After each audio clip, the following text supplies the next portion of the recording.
안녕하세요. 저는 올해 40대가 된 여자입니다. 살다 보면 쉽지 않은 결정을 해야 하는 상황이 가끔씩 오잖아요. 그럴 때 정말 신중하게 생각해야 하고 그에 따른 결과도 모두 떠안아야 하는 것 같습니다. 하지만 제가 과거에 겪었던 일은 제가 조금 신중하지 못했던 것 같아요. 그때만 생각하면 자다가도 눈이 번쩍 떠집니다. 여러분은 저처럼 잘못된 선택으로 인해서 고생하지 마시고 처음부터 신중하게 결정하길 바랄게요. 저의 이야기를 들으시면 아마 생각이 바뀌실 겁니다. 저는 남편과 어린 나이에 결혼을 했어요. 20대 중반에 결혼을 했는데 또래 친구들은 취업 준비하고 공부할 동안 저는 결혼식을 올렸습니다. 저도 학교를 다니고 있긴 했지만 그때의 남자친구가 너무 좋기도 했고 연애도 오래 한 편이었기에 결혼을 지체할 이유가 없었어요. 남편은 번듯한 직장인이었고 저는 학생이었지만 가족들은 저희의 결혼을 반대하지 않았습니다. 저는 결혼을 하고 학교를 다니며 졸업을 했고 직장도 구했거든요. 사실 남편이 지방에서 근무를 하고 있습니다. 그래서 저희가 많이 보면 일주일에 한 번 보고 적게 보면 한 달에 한 번 봐요. 그러다 보니 서로의 시간도 많고 취업 준비할 시간도 넉넉해서 제가 결혼을 하고 나서 취업을 할 수 있었던 것 같습니다.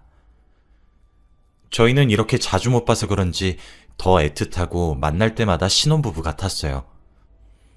다들 저희가 결혼한다고 했을 때 따가운 눈초리로 봤지만 이렇게 잘 사는 모습을 떳떳하게 보여주니 금방 사그라들더군요.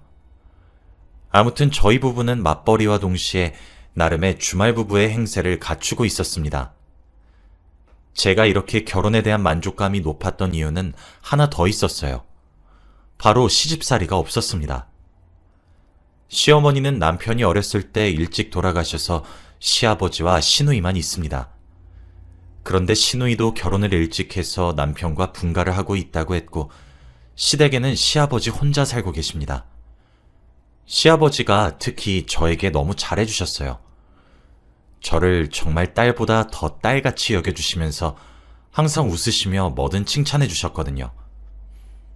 제가 나이도 어리고 제대로 할 수 있는 게 많이 없었을 때 시아버지는 늘 인자한 웃음을 지으시면서 항상 저에게 괜찮다고 잘할 수 있다며 응원해 주셨습니다. 그러다 보니 저도 시댁이 점점 편안해졌고 남편이 지방에 내려가 있을 때 혼자 시댁에 가서 시아버지 말동무도 많이 해드렸죠. 시아버지와 같이 밥을 먹고 이야기도 하다 보니까 점점 친해졌습니다. 시아버지와 나이 차이가 많이 나는데도 불구하고 대화도 너무 잘 통하고 공감대도 잘 맞더라고요. 확실히 남편의 아버지라서 그런진 몰라도 말이 끊길 새도 없이 하루 종일 이야기를 나누었습니다. 남편에게 이 사실을 말하니 안 그래도 혼자 계시는 아버지가 걱정이 되었는데 제가 이렇게 말동무를 해줘서 너무 고맙다고 하더라고요. 저도 남편이 없을 때 혼자 집에 있으면 심심했는데 시아버지와 대화를 오래 할 수 있어서 재밌었습니다. 그리고 퇴근하고 집에 돌아오면 항상 밥을 혼자 먹는 게 싫었는데 시아버지와 같이 먹으면 너무 기분 좋게 밥을 먹게 되는 거 있죠? 그래서 한동안은 아예 퇴근을 시댁으로 했습니다. 저희 집과 시댁은 거리가 꽤 있어서 차 타고 1시간을 넘게 가야 했지만 그래도 시아버지를 뵙기 위해서 그 정도는 괜찮았어요. 다들 주위에서 저보고 시댁과 친해서 좋겠다고 했고 부러움을 많이 샀습니다. 그러다 보니 다들 제 결혼을 많이 칭찬해 주었어요. 그런데 얼마 뒤 아주 충격적인 사건이 저희 집에 일어나고 말았습니다. 바로 시아버지가 쓰러지신 거였어요. 저는 전혀 알지 못했는데 시아버지가 당뇨가 있으셨다고 하더라고요. 저한테 한마디도 없으셨다가 쓰러지시고 병원에 가서 알았습니다. 병원으로 급히 달려가서 보니 의사가 이제 당뇨를 제대로 치료를 해야 한다고 했답니다. 약도 제때제때 먹고 병원도 주기적으로 와서 치료를 받아야 한다고 했죠. 가족들 전부 다 몰랐던 시아버지의 당뇨 때문에 다들 걱정이 이만저만이 아니었습니다. 시아버지한테 왜 그동안 말하지 않았냐고 나무랐지만 착하신 시아버지는 저희가 괜한 걱정할까봐 그랬다고 하더군요. 그리고 괜히 간병인을 부르면 돈도 들고 불편할 것 같다고 했습니다. 저희 부부와 시누이는 고민했죠.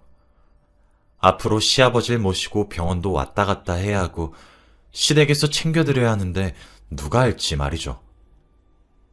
셋이 모여 회의를 하고 있는데 시누이가 그러더라고요. 자기는 절대 할 수 없다고요. 지금 자기 남편과 임신을 계획하고 있고 살고 있는 집이랑 시댁이랑 너무 멀어서 안 된대요. 그러면서 저한테 간병을 부탁하더라고요. 저와 시아버지가 워낙 친하고 각별한 사이니까 해줄 수 없냐고 하면서 말이죠. 그 말에 저희 남편은 무슨 소리야? 와이프가 왜 아버지 간병을 해? 간병인 부를 거야. 라고 했습니다. 거기다가 시누이는 간병인 부를 돈은 있고 아빠도 친한 사람한테 도움받는 게 더 마음 편할 거야. 라고 했죠. 저는 고민에 빠졌습니다. 시아버지 간병을 어떻게 해야 할지 말이죠. 남편과 시누이는 투닥투닥하며 싸우고 있었고 저는 아무 말 없이 고민을 하다가 끝내 결론을 내렸습니다. 제가 간병을 하기로 말이죠. 지금까지 알고 있는 시아버지는 저에게 친아버지와도 같은 사람입니다. 저와 대화도 자주 하고 잘 맞아서 간병하기 수월할 거라고 생각했습니다.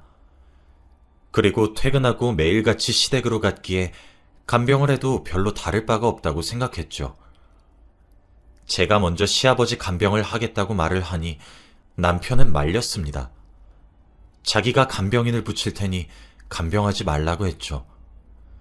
그런데 저와 시누이 둘이서 동시에 간병을 하겠다고 하니까 남편은 결국 물러섰습니다.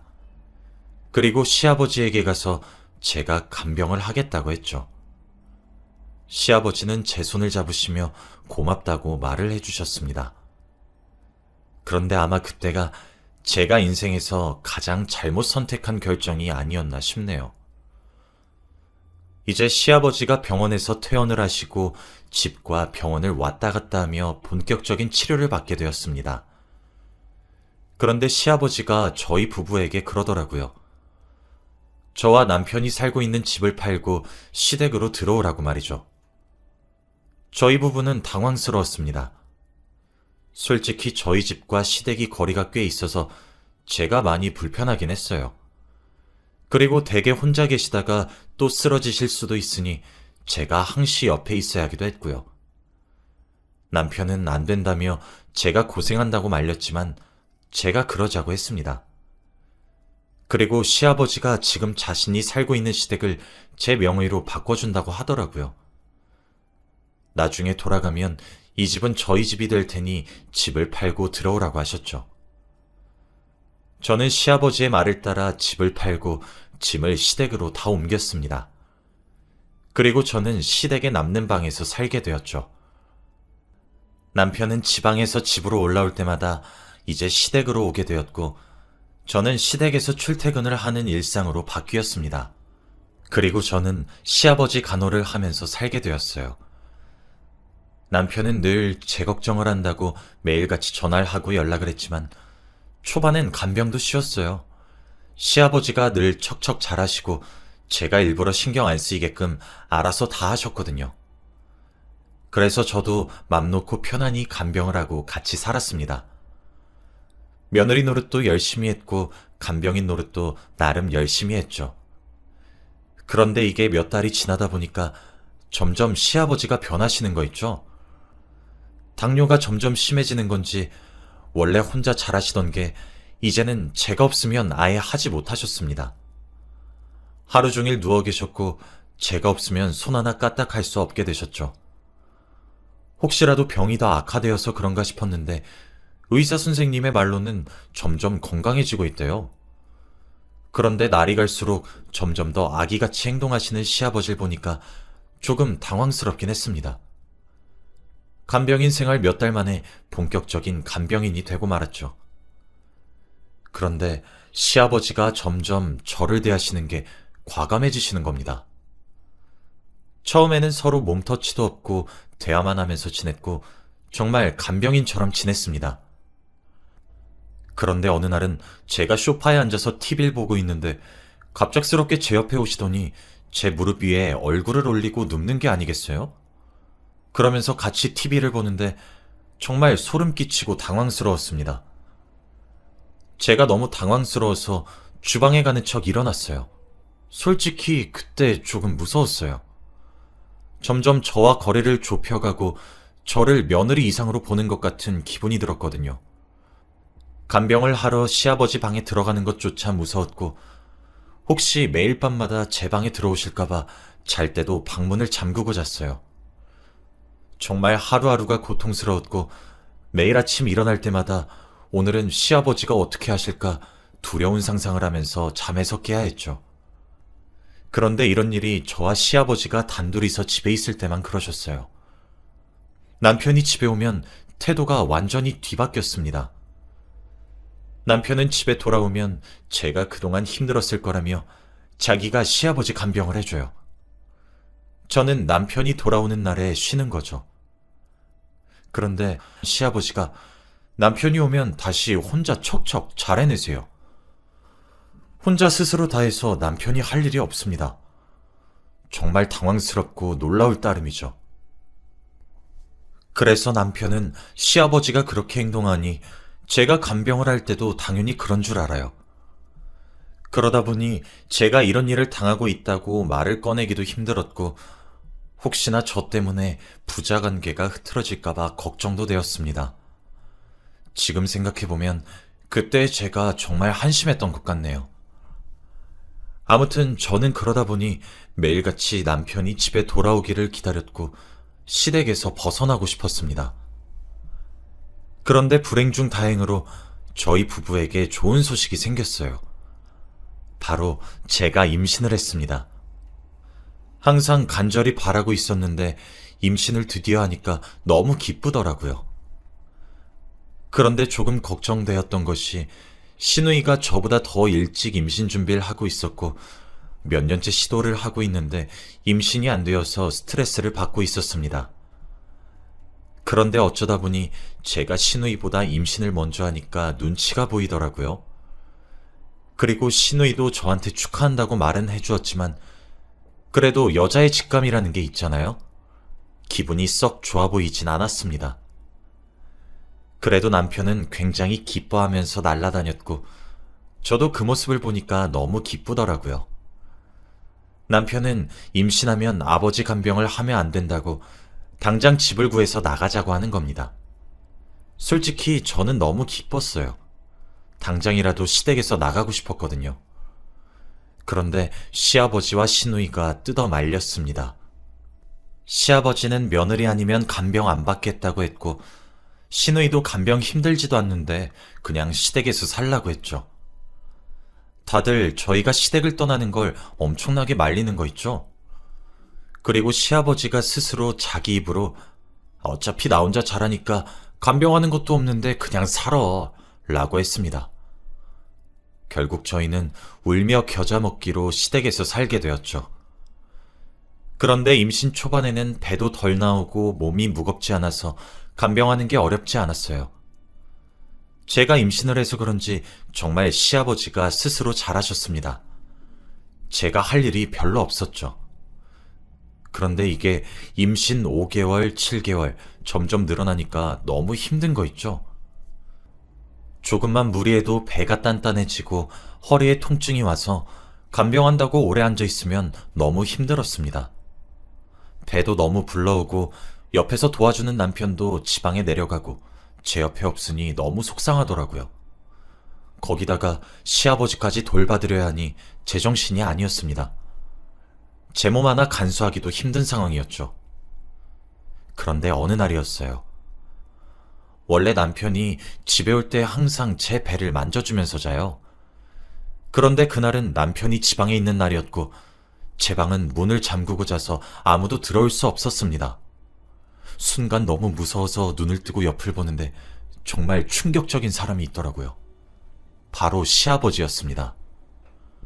저는 너무 놀라서 비명을 미친 듯이 질렀어요. 그런데 시아버지는 오히려 태연하게 행동했습니다.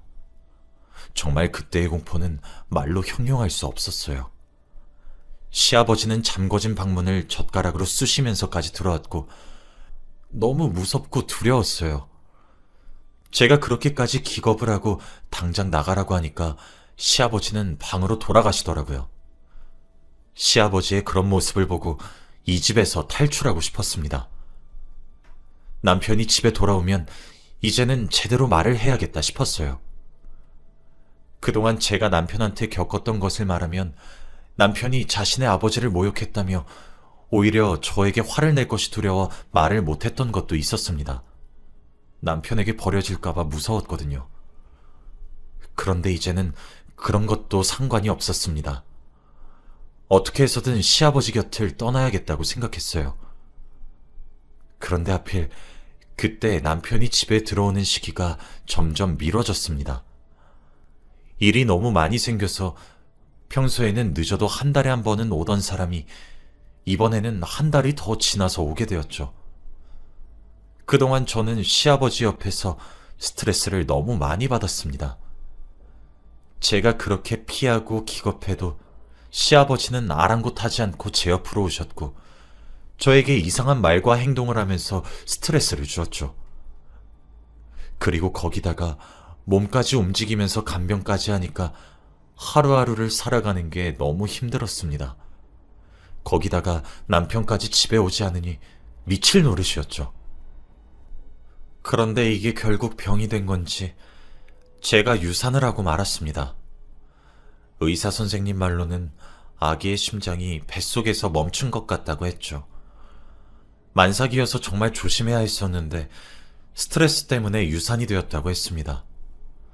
저는 그 말을 듣고 병원에서 주저앉아 오열을 했어요. 아이를 낳을 생각에 얼마나 기대에 부풀었는데 이렇게 하늘나라로 가게 되니까 미치겠더라고요. 이 소식을 듣고 남편은 바로 집으로 돌아왔습니다. 그리고 제가 왜 유산을 하게 되었는지 말했어요. 그러면서 그동안 시아버지한테 당했던 모든 일에 대해 다 말했죠. 그리고 가족들 앞에서 간병을 하지 않겠다고 말을 했습니다. 그런데 시누이는 제 말에 새언니, 지금 상황 파악이 안 돼요? 애는 다시 임신할 수 있지만 아버지는 병 더 악화돼서 돌아가시면 끝이에요. 간병을 하셔야죠. 라고 하는 겁니다. 남편은 시누이 말에 화가 머리끝까지 났는지 결국 시누이 뺨을 내려치고 말았습니다. 그리고 남편은 시아버지와 시누이한테 말을 했어요. 당신들이 그러고도 사람이야? 아버지가 제일 쓰레기예요. 어떻게 며느리한테 그런 짓을 할 수 있어요? 이런 아버지는 차라리 없는 게 나아요. 죽든 말든 저는 상관없어요. 다신 오지 않을 거니까 연락하지 마세요. 이 말을 하고 저를 데리고 시댁에서 나왔습니다. 그리고 남편은 저한테 미안하다고 사과를 했어요. 그동안 몰라서 미안하다고 왜 말을 안 했냐고 하면서 말이죠. 저를 보면서 울며 말하길래 저도 눈물이 터졌습니다. 그리고 저희 둘 다 안으면서 펑펑 울었어요. 남편은 자신이 가장이 될 자격이 없다고 자책했고 저는 그동안의 서러움이 다 씻겨져 내려가는 기분이었습니다. 저희 부부는 짐을 싸고 바로 지방으로 내려갔어요. 남편이 일하는 곳으로 가서 다시 새로 시작했습니다. 저는 원래 일하던 곳에는 사표를 쓰고 그곳에서 남편이 버는 돈으로 생활했어요. 남편은 저한테 일하지 말고 집에서 쉬라고 했거든요. 그래서 저희는 아주 작은 방에서 시작했지만 심적으로 너무 편안하고 행복했습니다. 그리고 남편은 시댁과 연락을 아예 끊었어요. 저에게 진심 어린 사과를 하기 전까지는 연락을 하지 않겠다고 했죠. 그리고 그렇게 몇 년을 살았습니다. 시아버지와 시누이와 연락은 전혀 하지 않았지만 궁금하지도 않고 어떻게 살고 있는지 몰랐죠. 이제 기억 속에서 과거가 조금씩 잊혀져 가니까 저희 부부에게 좋은 소식이 하나 더 들려오더라고요. 바로 제가 임신에 성공했습니다. 유산을 하고 임신을 하는 게 힘들다고 들었는데 다행히도 임신을 하게 되었어요. 그리고 저는 남편의 살뜰한 보살핌 아래에서 임신을 열심히 하고 있었죠. 그런데 임신하고 몇 개월 뒤에 몇 년 만에 신우이한테서 연락이 오더라고요.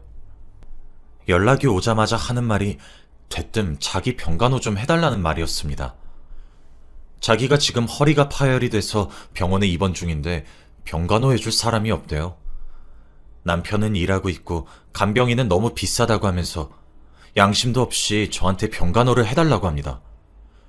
남편은 지금 사과를 해도 모자랄 판에 이런 말을 짓거리고 있으니 화가 머리끝까지 났나 봐요.